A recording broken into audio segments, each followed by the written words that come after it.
This is Special Chronicles, giving respect and a voice to people with special needs. I shudder thinking how the world can be so cruel. I lend my voice to those who can't. It's time we try, it's time we care, it's time we stand. It starts with a voice. Welcome to the Special Chronicles podcast. My name is Daniel Smrokowski. I'm the founder and host of Special Chronicles and an EnergyForce ambassador with ComEd.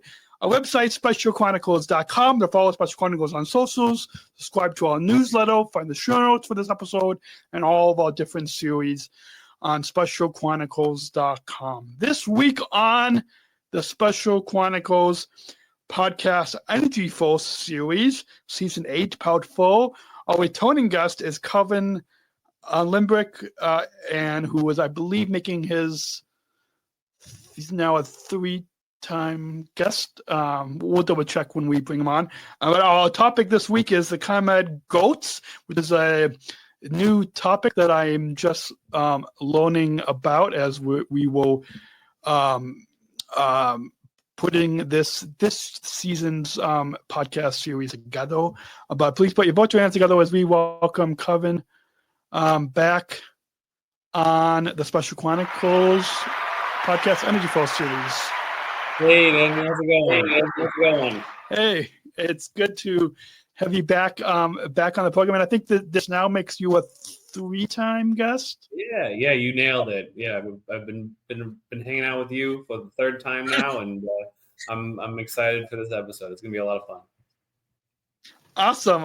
And so before we get into talking everything all about goats, I thought we could just tone it over to you just to open us up with this week's topic.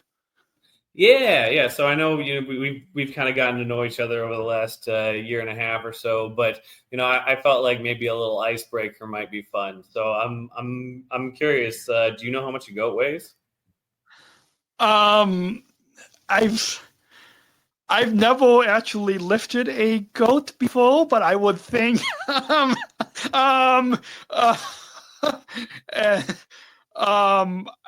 would say pretty heavy, maybe a few hundred pounds. Yeah, I mean, it depends on the breed, but in this case, I almost gave away the answer. It's enough to break the ice. Awesome.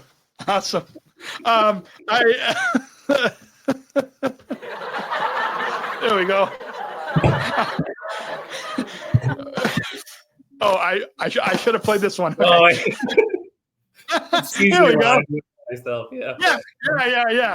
Awesome.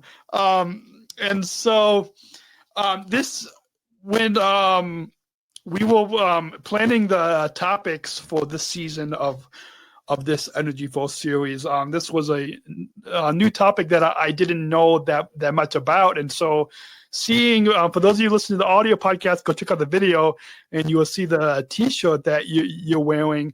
Got questions, I got answers, because I've got, as no pun intended, but I've got, as you saw in the show notes, I've got, and I'm sure our listeners have as well, we have questions. And so you, going off of your t-shirt, you must have a lot of goat answers, right? Yep, every day. That's why I'm here. I'm the expert on the goats. So awesome. Well, just like last week's episode and last year's episode about trees and Earth Day, also about goats, and that it sounds like a fun T-shirt that you're wearing. That I think you're telling me before we went on air that it's not for sale. Is that correct? Yeah, unfortunately. So the ComEd has some really cool volunteering shirts that they come out with depending on the events, and we'll get into it, I think, in sort of the second segment. But we do sort of a celebration of the goats either after they come back from the field or before they go out in downtown Chicago. And this was one of the shirts that they gave to us for volunteering to help out with the event and showing up and answering questions and all that. Awesome.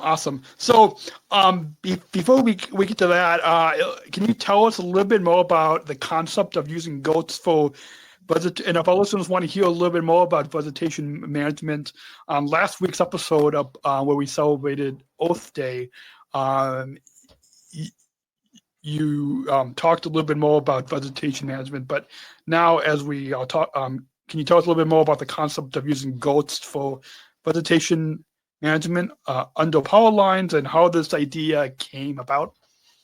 Yeah, absolutely. So, in previous episodes, we've talked about the idea behind vegetation management is to provide safe and reliable power. And sometimes that means clearing out trees in our transmission rights of way. We try to manage for grassland in an effort to keep it clear for access, visibility, and to meet federal and state regulations.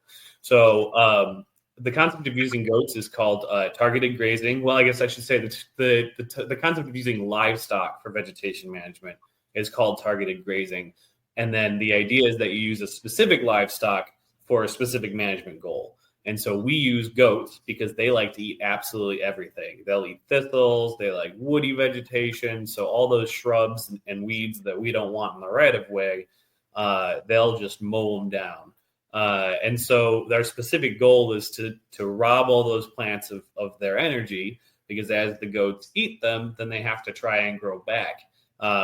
And so eventually the idea is, like, instead of spraying with herbicide to kill it, the goats nibble on it and they nibble it to death.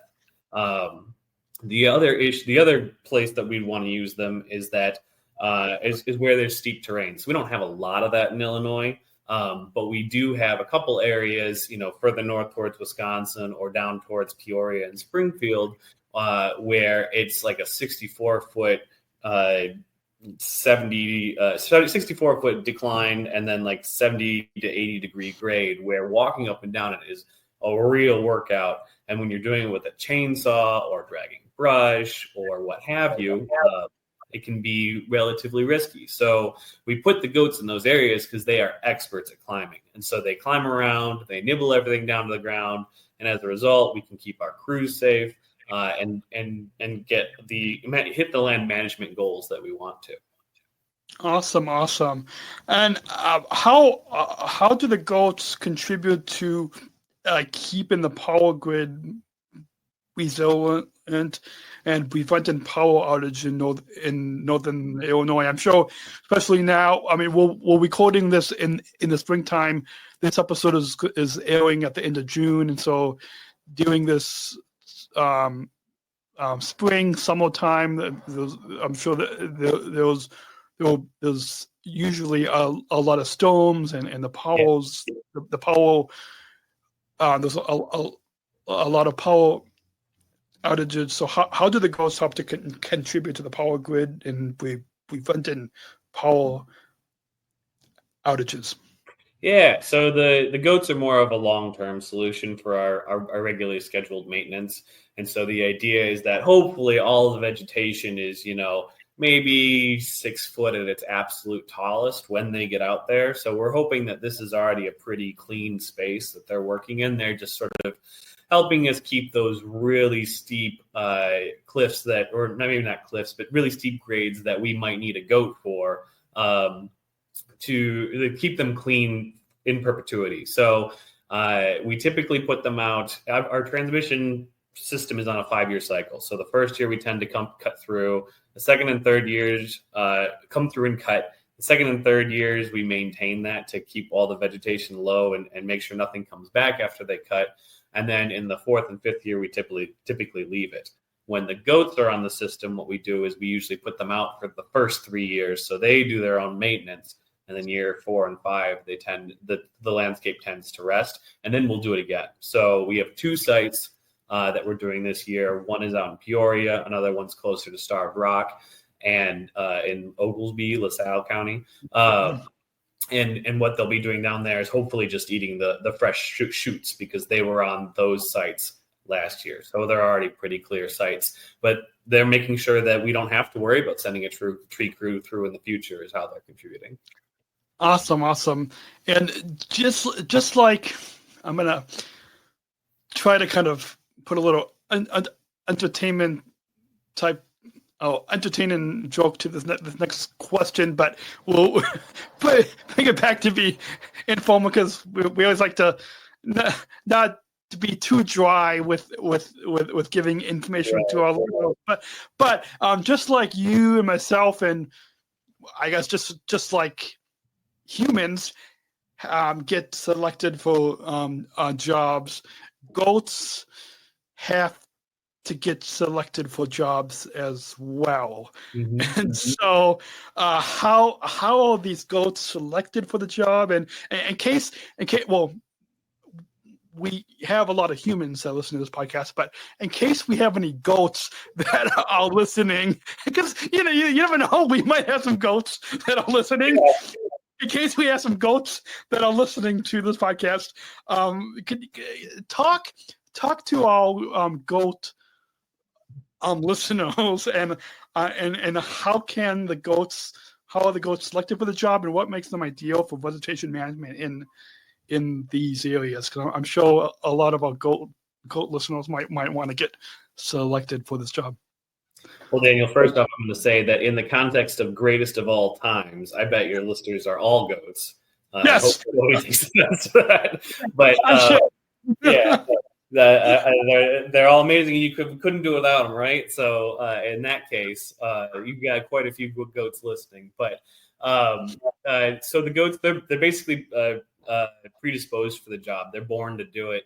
And certain breeds have pros and cons. So initially when we started, we really wanted to use a breed called Kiko goats because they're known for eating just an absolute ton. Their heritage is that they come out of the mountains, or they're bred with a wild mountain goat, so they're even better at climbing than the average species.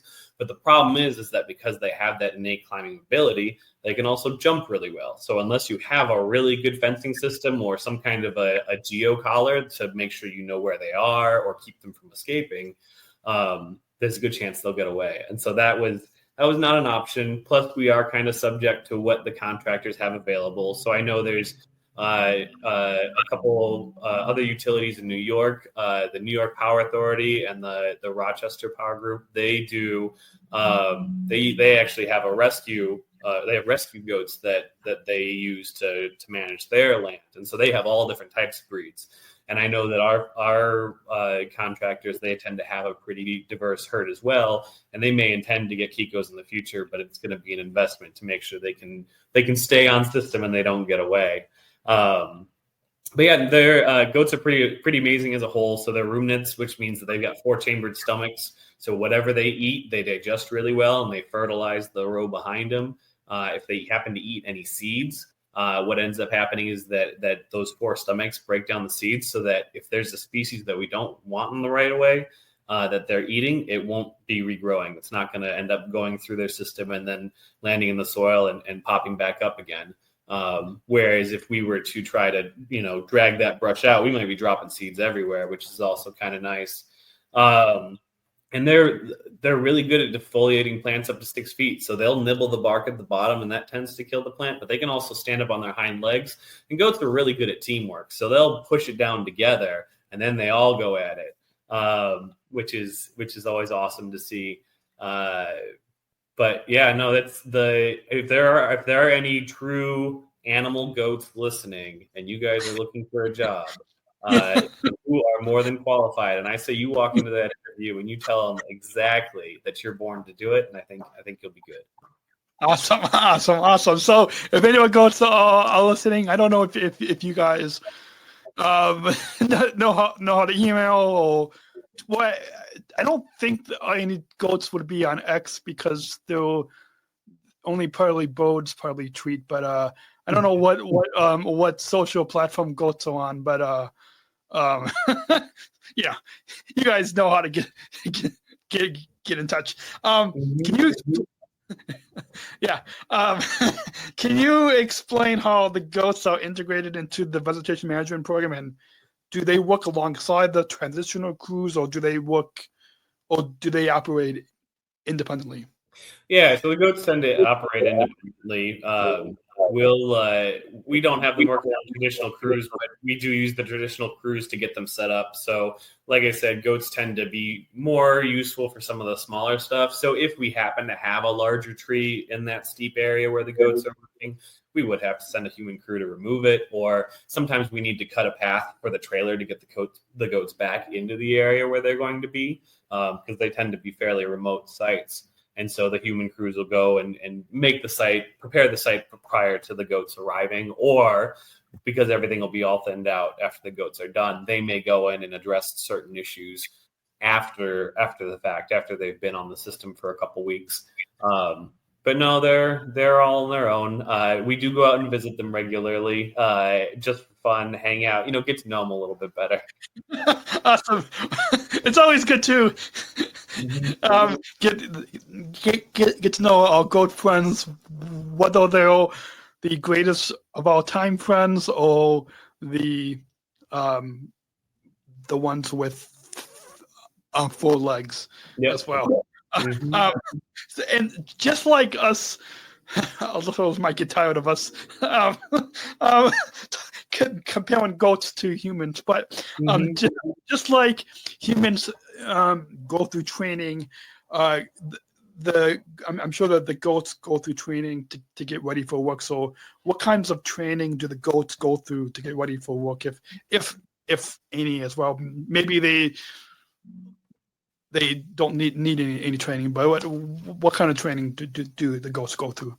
Yeah, no, fortunately they don't need any training. However, I can say that, one of the locations we've done in the past is on the Peoria National Guard Air Force Base, and they do have to go through security. So they're all subject to inspections just like everybody else. Fortunately, I think it's a little more streamlined. We just run them through the metal detector, but yeah, everybody gets background checked, and then I think the goats list is pretty short, but they are still required to hit all those safety regulations. And just like we go through the TSA when we fly or go through security, they're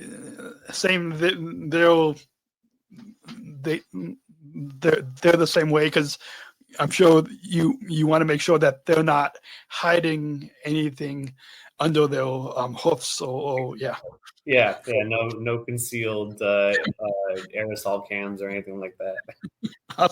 Awesome. So we're going to take a short break, and when we come back, we'll get into talking just briefly about how ComEd is sharing the goat story publicly, and some of the benefits and challenges, and then some fun, lighthearted questions at the end after a quick break, because it costs, it's free for you to listen, but it costs money to produce this podcast. And so this episode is brought to you by listeners like you. Please join our supporters with a monthly or one-time donation so we can operate our studio and continue our mission, giving respect and voice to people with disabilities. Visit specialchronicles.com/give. That's specialchronicles.com/give to support this podcast. And if you want to access bonus content, not on this episode, but we've got tons of other bonus content for you to listen to or watch. You can join now at specialchronicles.com/plus. That's specialchronicles.com/plus. And I'm sure this podcast is one way that you all letting the public know about how ComEd is one way to tell the public about the goat story. But what are some fun ways that ComEd is sharing the goat story publicly? Yeah, so you as you've seen here, the goats are a ton of fun to talk about, and everybody always wants to hear about them. So one of the things that we like to do, our big main event, is we have sort of a coming or going celebration. So sometimes it's after they get done in the field, we celebrate them. Sometimes it's when they're going out. I will say that personality-wise, not all of these goats are public friendly. So we do have Milk and Shake, who are our ambassador goats. You'll see a couple others around, but they tend to be the ones that are really interested in getting to know their adoring public. And it's a cute combo, but what you might realize if you see them is that shake is brown and milk is white. So they're a nice little combination, a fun play on words for maybe maybe their fur color. But they're so comfortable with being out and about. They like being petted and held. I did get bitten once, unfortunately. They were having a hard day for career day. We brought school students in as well as ComEd employees. They could learn more about what we do in vegetation management. And I right around lunchtime, I made the mistake of taking a break and hanging out with the goats, and they've been busy being fed by everybody, so they thought my finger was hay. And it didn't hurt, but it was still one of those ones like, oh, okay, sorry. But no, otherwise, lots of fun. They're great. The past events have been we had sort of a goats on boats where we went around the Chicago River. I think last year was goats on a trolley or something to that effect, where we toured them around on buses. And all around, Hot Goat Summer. That was another good one. And then during COVID, we did the Goat Internship program, which was prior to me getting involved with the program. But there's some videos online that are very entertaining with the goats wearing little hard hats and shirts. Awesome. Yeah, but we get nationwide PR for it, which is always cool. So the news channels will pick it up from LA to New York. It's awesome.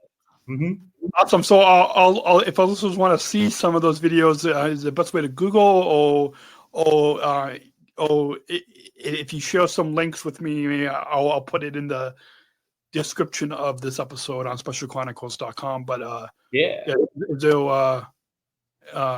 what's the best way to find some of those videos? I'm going to have to do some looking myself. I wasn't prepared for that. I am very lucky in that all of these things are just on my work computer. So whenever I'm having a bad day, I just pull up the GOAT internship program or whatever, or they're on my phone. So I'll get back to you on that one maybe after we're done chatting here.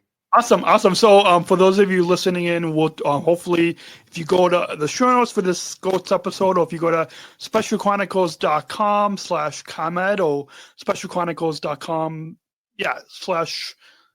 /ComEd. I think that's where we've got a list of resources on there. We'll try to maybe put some GOAT videos or resources on there as well. I think that's where it is. As we move into some of the benefits and challenges, the terrain in areas like Oak can be rocky and steep, making vegetation management challenging. How do the goats excel in these types of environments? And particularly in how to in these types of environments compared to traditional methods.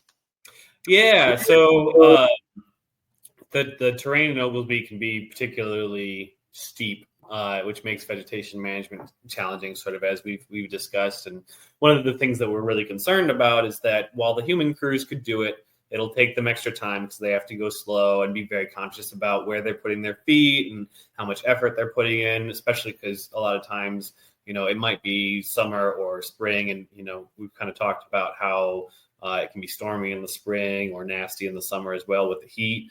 And even if you don't have that, and we were there in the winter, you still have to deal with potentially snow or a lack of vegetation, which might be muddy as well. So, putting our contractors in these situations, our human contractors in these situations, worried about slips, trips, and falls. And while they're very careful, there might also be the chance that we spill something like gasoline or oil for the chainsaws, and then these tend to be sensitive areas. They're in watershed corridors, and there's typically a creek that runs through them. And so we don't want to have any kind of environmental or human safety issue. And so by bringing the goats in, the huge benefit is that we don't have to worry about that. They eat, they don't have to spill, we're not worried about them spilling gasoline. They're really good at climbing, so the chance that they'll fall and hurt themselves is not a concern. And so that's the big one. The downside is that maybe the challenge is that you can't tell a goat what to do or have a conversation with them like you can with the human crew. So if you want to ask them, well, what do you need to do better? Or if you're like, hey, you missed that patch over there, they kind of go, I'm a goat. So that's in a nutshell.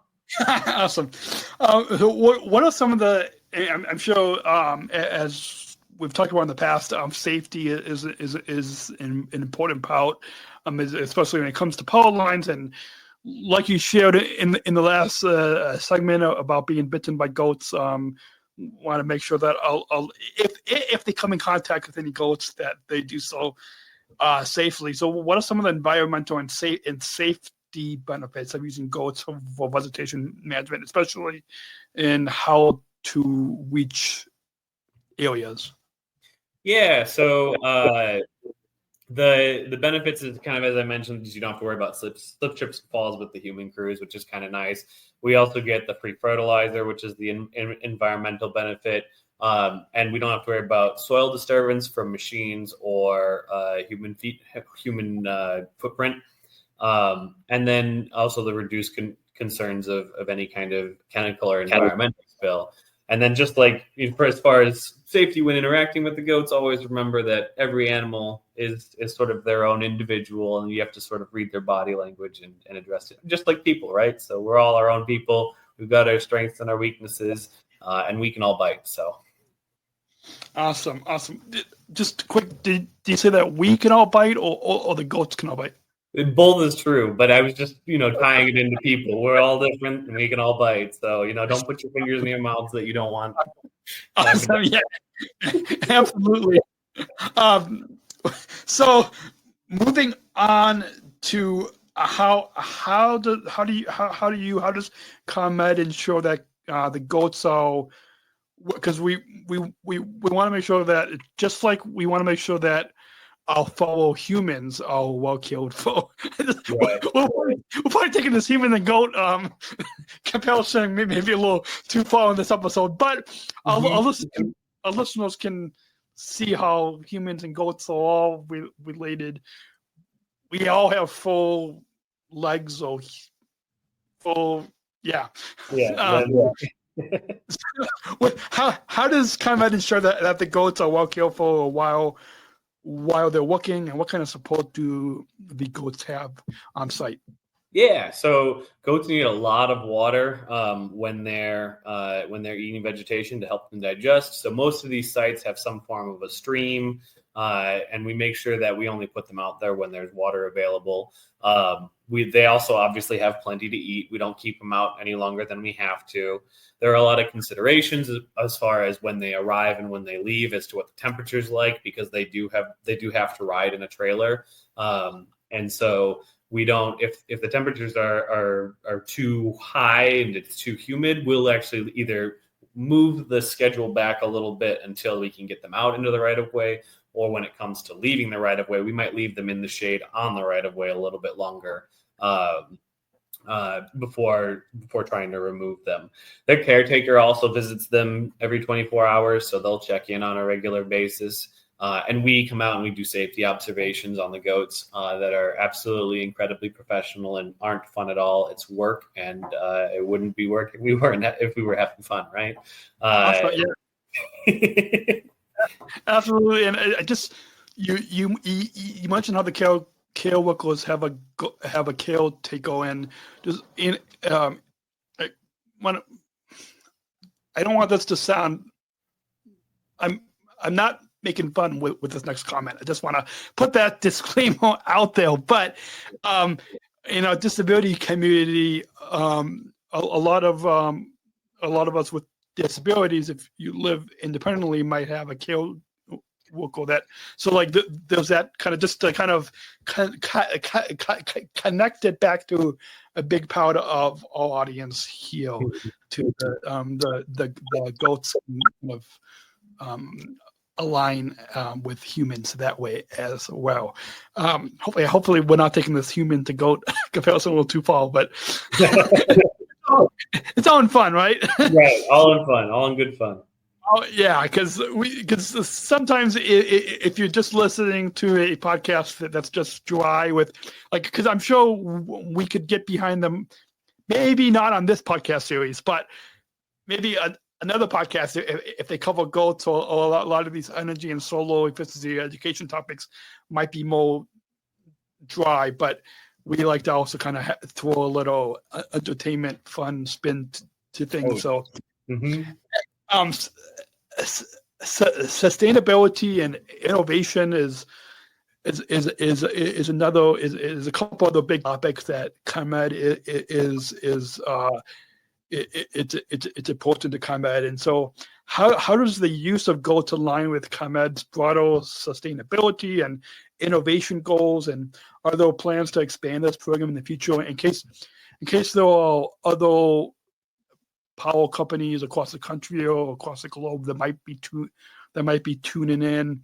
How can you talk a little bit about how the use of goats aligns with ComEd's broader sustainability and innovation goals and plans to expand the goat program in the future? Yeah, so I think the big thing is that at ComEd we have a large territory here in northern Illinois, about 127,000 acres. And I know definitely not the biggest of utilities. There are some that span multiple states. But we have a lot of different land types here in the Prairie State. And using the goats as a tool in the toolbox is valuable for us in sort of these areas that have a little bit more terrain. And I definitely think it's worth looking into. I know that there are other land management goals like invasive species control that people have looked at using goats for, as far as other power companies, other utilities. Out west, they use them for sort of beating back invasives to prevent wildfires. And there are some groups that use them for maintaining their landscape. Like I think there are a couple airports that use them. And so there's a lot of opportunity with goats, but they're just another tool in the toolbox next to our traditional crews, using herbicide, our drones, even fire, using prescribed fire is something that we kind of rarely do. And depending on the setting and the need, that's the best time to use them innovation wise. But we are always looking for new opportunities. And I think goats is a really good one that helps fit this as far as hitting that safety goal, as well as maintaining and being good environmental stewards in the right of way. Awesome. And we talked about vegetation management at the beginning, and want to come back to that. As besides helping with vegetation management, how do the goats impact the local ecosystem and the communities where these goats are working? Yeah. So goats are voracious. And so if we leave them out long enough, they'll eat the woody shrubs, the broadleaf plants, and then they'll start working on the grasses and forbs that make up the right of way. And the flowers and grasses are the things that we want to try to keep there, one for erosion control, but also to outcompete those shrubs coming back, shrubs and trees. So timing is really important with targeted grazing. You want to make sure you don't leave them out too long, or else they will sort of clear everything and it'll be an ecological issue. And so, it's important to consider how they're impacting the local ecosystem that way. I'd be really interested to see, and this is one of those things that I'm kind of looking for on a day-to-day basis, the good study that says when you use targeted grazing, these are the environmental results. And, these are the pros and cons you need to be careful of.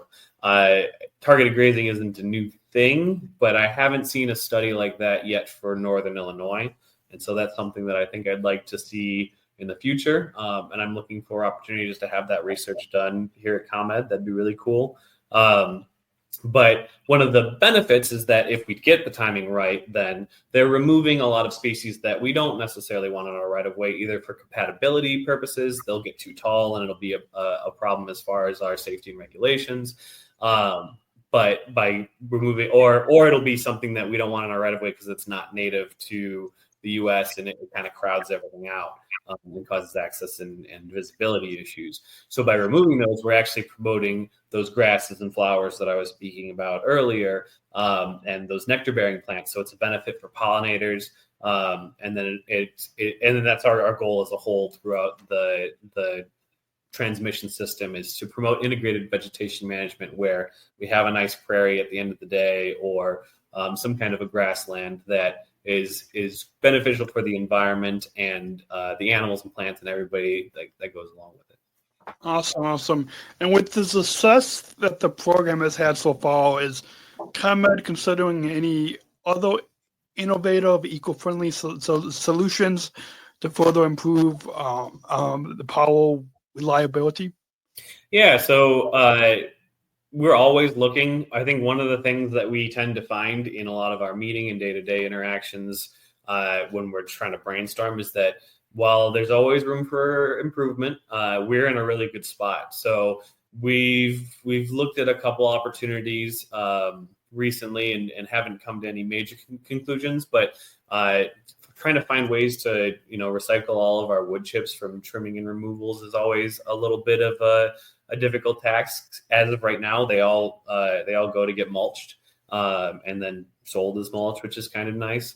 And then we've talked about the Zoo Browse program. I think that was last year, where a lot of our trimmings go to Lincoln Park, Brookfield, or Phillips Park and Aurora for the animals to munch on. And that's really good for their dental health and their mental stimulation. It kind of gives them some variety in day-to-day meal. But we've also sort of debated doing biochar, looking into biochar as a solution to dispose of some of the wood. And so that's one of those things that could potentially create or generate power. And we've sort of made the connections there, but we're still exploring. I think our potential partners are still exploring the business model and looking at whether or not it is a solution they want to pursue. And then drones are always top of mind. And they're advancing their capabilities, so they have LiDAR and infrared and all kinds of different tool attachments they can use to look up and down the right of way, or even identify different plant species based on their signatures. And so that's something that I think is very promising for the future, because then we can fly a drone and they can it'll just do everything, and we won't have to worry about anything anymore. No, it's an expensive technology, and so it's still one of those things that we're looking at. But it could be an alternative to a gas vehicle. And then fire is another one that could be used infrequently to reduce fuel load. Fire also tends to be very expensive and labor intensive, and so it's not great in every situation. But we use it in our ComEd Prairie program to help promote the growth of a lot of native species and maintain prairie quality. Awesome. We got one, before we get to the final segment, we're going to take a quick break, because if it wasn't for the sponsors of this podcast, then we wouldn't be able to keep the lights on, keep the microphone plugged in, audio, video, website hosting, all of that. And so just like we kicked the episode off with a fun, lighthearted opening, when it comes full circle and conclude with some fun, lighthearted questions as we wrap up, because we want you all to we remember that it's all fun and lighthearted with the goats. So we'll be right back to let you all know that this episode is brought to you by the ComEd EnergyForce Ambassador Program, the country's first energy and solar efficiency education program designed for and taught by people with disabilities. Learn more at specialchronicles.com/ComEd, at specialchronicles.com/ComEd. And this episode is brought to you by United Airlines Bridge Disability Business Resource Group, connecting people of all abilities, including hiring Special Olympics athletes like myself as employees. Learn more on United's commitment to disability inclusion for employment and travel at specialchronicles.com/United, at specialchronicles.com/United. And back to the program as we get to some fun, lighthearted questions as we wrap up in this final segment.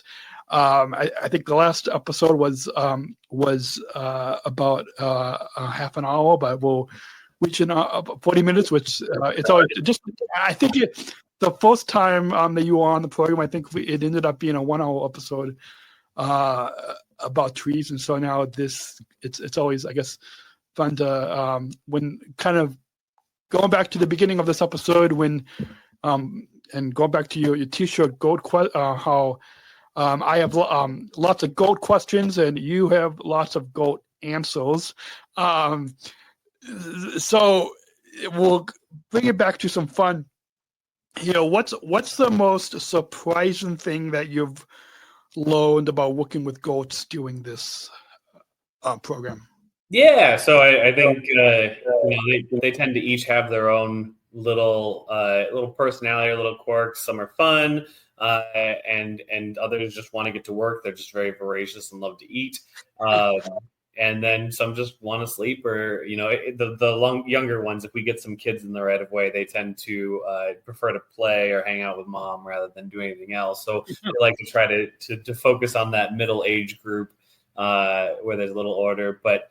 I was asking my manager Tom's like, what's been surprising for you? And he said that Teddy Grahams and Cheez-Its tend to go quickly. If you bring a snack into the right of way, they'll take it from you. Just like it kind of goes back to young humans.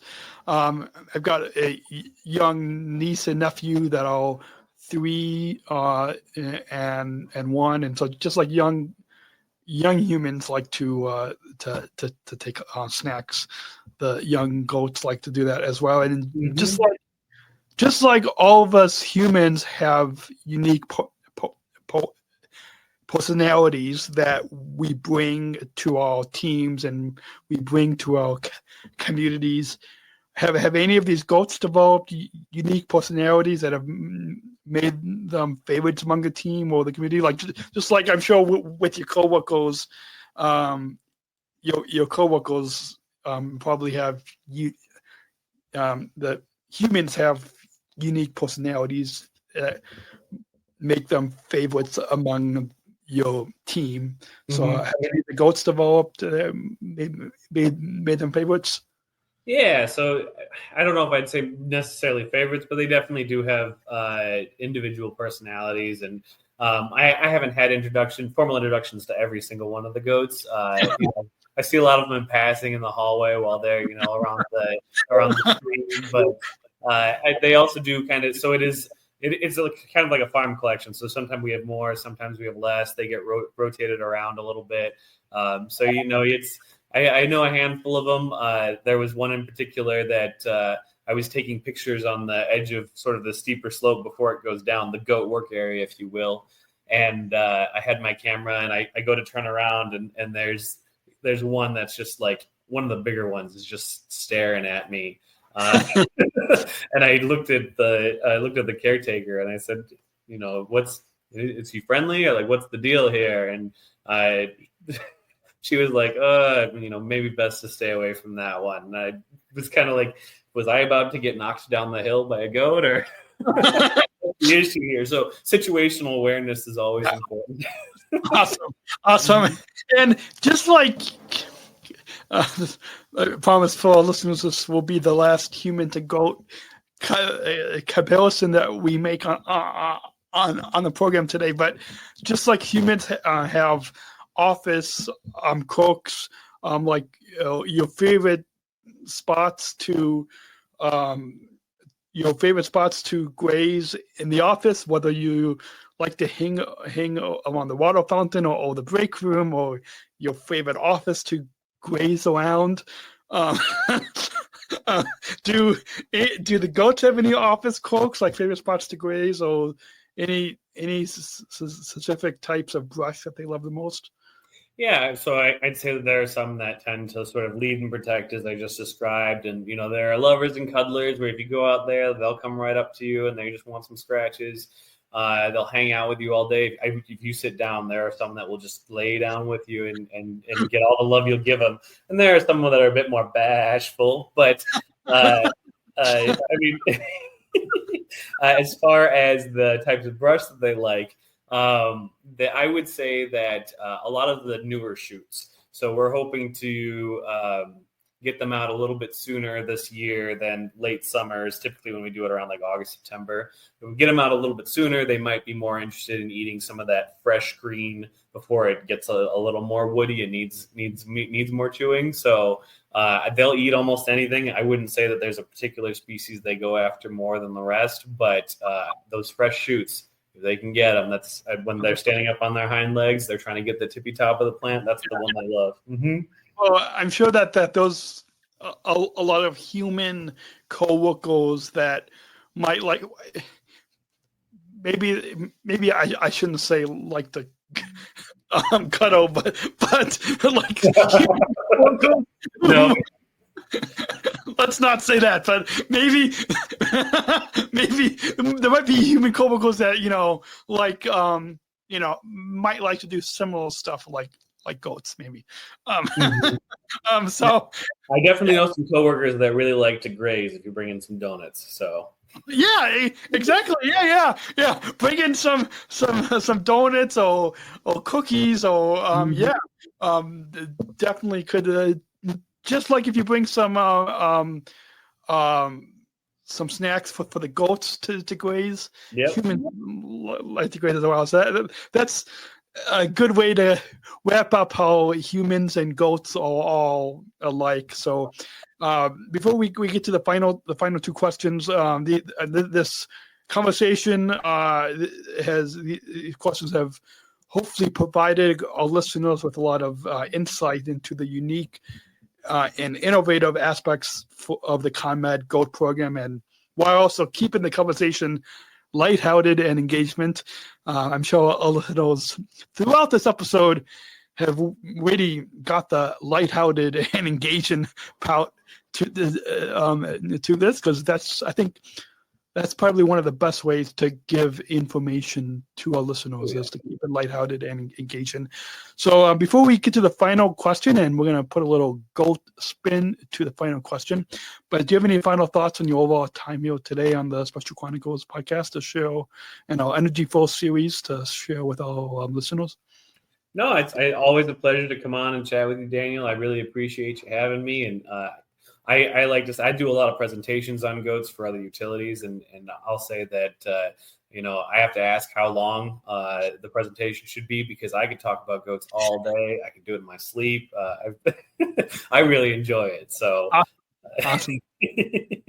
Awesome. Yeah. So this is going to be an episode that we'll definitely have to share with a lot of our listeners to hear more about goats, because it's I know I didn't know, as you imagine, I had a lot of goat questions coming into this, and now hearing all of the tons of goat answers it was definitely informative.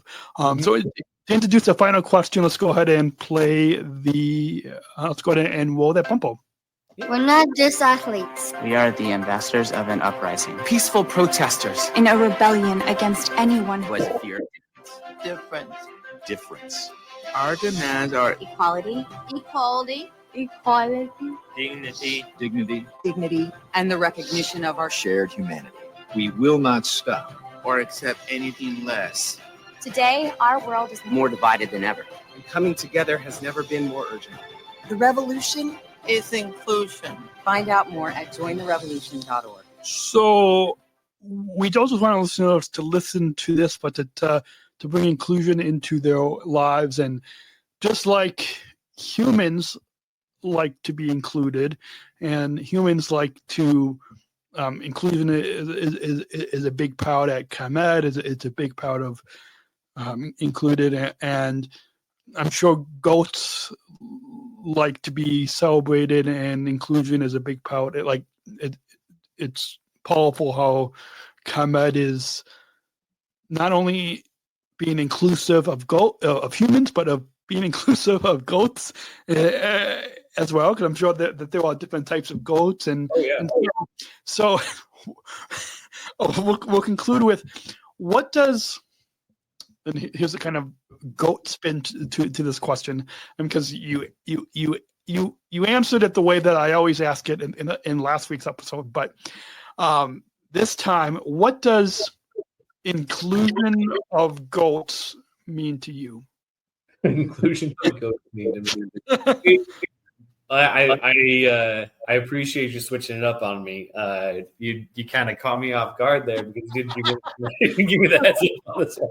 But inclusion of goats means to me that we're taking the opportunity to listen to each other and the different unique ideas that we have when we come to the table, because we had a challenge, and it was that we ran into this steep slope, and we were concerned that it was going to be an issue, it was going to be expensive, it was going to put our crews at risk, and it had environmental concerns. And somebody said, man, we really need a goat for this job. And then we said, no idea is too crazy. Let's see if we can make that work. And so sometimes I think it's very easy to be in a diverse room and tell yourself that maybe your idea isn't any good and that you need to, keep it to yourself. But I think the world is a better place when we all come to the table and bring all of our different goats together to work the right of way. Awesome. I love that. Those perfect way to wrap up this this informative, lighthearted, and engaging episode all about goats. And I love that final message, because there's a lot that, just like there's a lot that we can learn from our fellow humans, there's a lot that we can learn from our goats, not just the greatest of all time humans, but our furry goat friends. There's a lot that final message really spoke to, how there's a lot that we can learn from goats. Awesome. So a few final plugs before we wrap up here. I want to let you know you can shop our merchandise store at Disabled Voices Matter merch. We have t-shirts, hoodies, coffee mugs. Disabled Voices Matter. You can shop our store. Know that 60% of the profits will go back to Special Chronicles. Visit specialchronicles.com/shop. And tap that follow button so you don't miss a new episode of the Special Chronicles podcast. Or if you go to specialchronicles.com/EnergyForce, you can find previous seasons and episodes. So you have lots of engaging topics related to solar and energy efficiency. That's produced in partnership with the ComEd EnergyForce Ambassador Program. And subscribe to our newsletter. Follow us on socials, specialchronicles.com for all those links to follow and subscribe. And don't forget to like, comment, do all that. You all know what to do with podcasts. And so, go and do that. So thank you again, Kelvin, for being a 3-time guest. And I'm sure if there's another topic, I'm sure it might be next season. But thank you again for taking the time to come on the Special Chronicles podcast EnergyForce series, and have a great rest of your afternoon. Thanks, Daniel. I appreciate it. Love hanging out with you. Have a good one. Until then, everyone, we remember choose to include. We'll see you next week. Thank you for listening to this episode of the Special Chronicles podcast.